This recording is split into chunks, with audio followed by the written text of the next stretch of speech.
how to avoid these interferences, and how to communicate effectively. We have to speak up and out.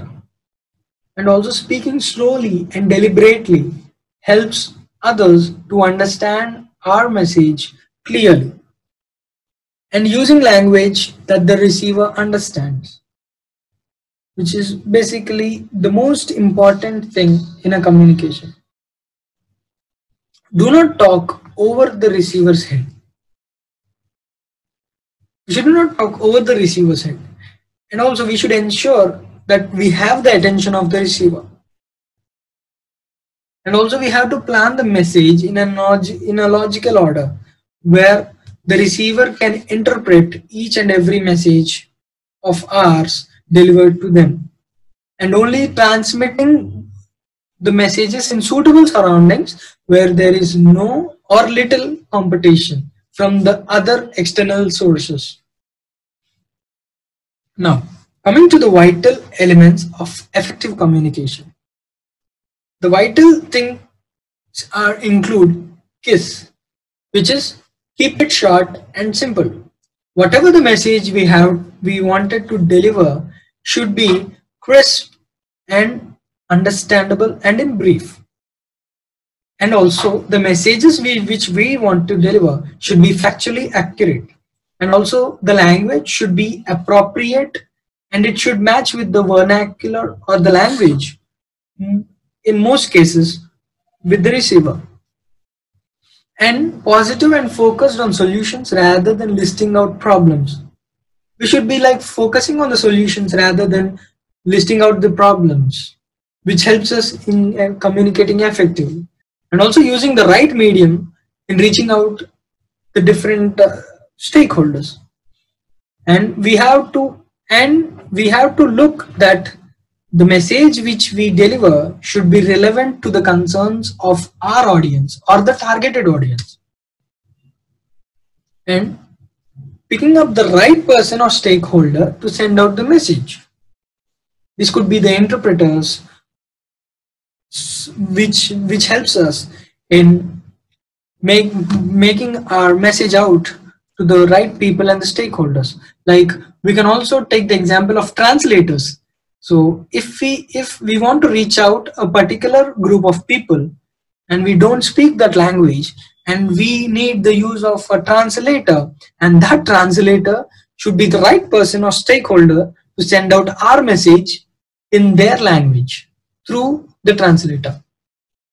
And also the messages should be sent at the right time, which helps us in communicating effectively. All these vital elements create a positive impact on effectiveness of the communication, and it leads to building up employee morale, satisfaction, and engagement. Seems like there would be no misunderstandings within the employees, so it builds up the satisfaction within the employees, and employees understand terms and conditions of the employment, and it also drives their commitment and loyalty towards the organization. And it also educates employees on the merits of remaining union free. Like if there is no gaps in communication, the employees can directly communicate with their officials or their higher authorities to deal with their concerns, which also helps the employee satisfaction with their employer. And it also lessens the chances for misunderstandings, as we already told. And it also improves the processes and procedures, and ultimately creates greater efficiencies, and also it cuts short the costs for which are related to communication. Now, let us focus on the 7 C's of effective communication. The first one which we can look at is completeness. Completeness is what we see is that we should question that does this message contain everything it needs to? And the concreteness, like using facts and figures to support and bring concreteness. Like the message which we want to send should be specific and not vague, and also the usage of facts and figures to support the message gives a concrete message which would be delivered to others. And the courtesy, like which brings, like being polite brings goodwill, and goodwill is an unseen value added to an individual or an organization.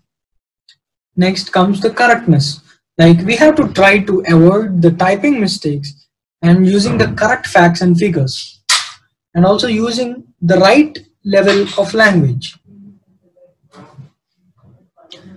Now, the next comes the clarity, where we have to make the objective of the message clear, and we have to see that we avoid complex words and phrases.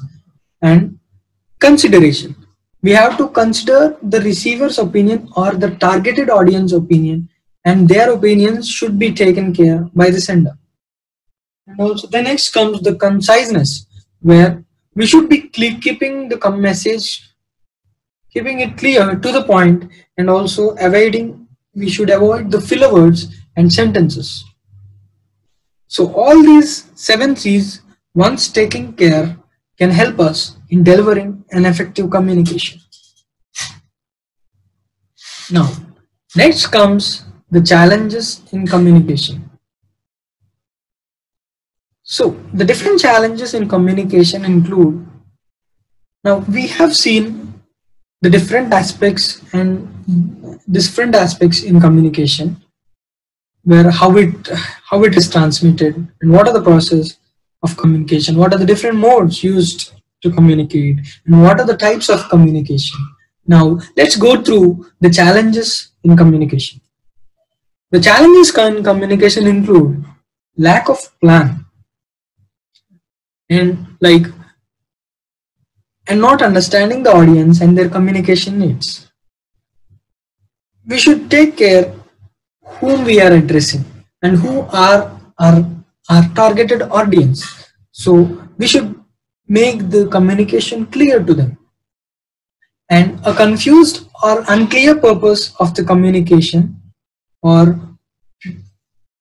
poorly structured content also acts as a challenge in the communication. And also the poor audience engagement is one of the prime challenges in communication. We have to engage the audience so that a message is delivered correctly. And also failure to evaluate communication effectiveness to gather lessons learned. That is, the feedback from the receiver or the targeted audience should be taken utter care that we learn the lessons from the feedback provided to us, and know how to communicate effectively the next time. So we have seen the different challenges in communication. So this marks the end of the first unit in business communication in a corporate manner. So I hope the first unit, which is in business communication, is clear. So for any queries, you can reach out to us. So thank you so much, everyone.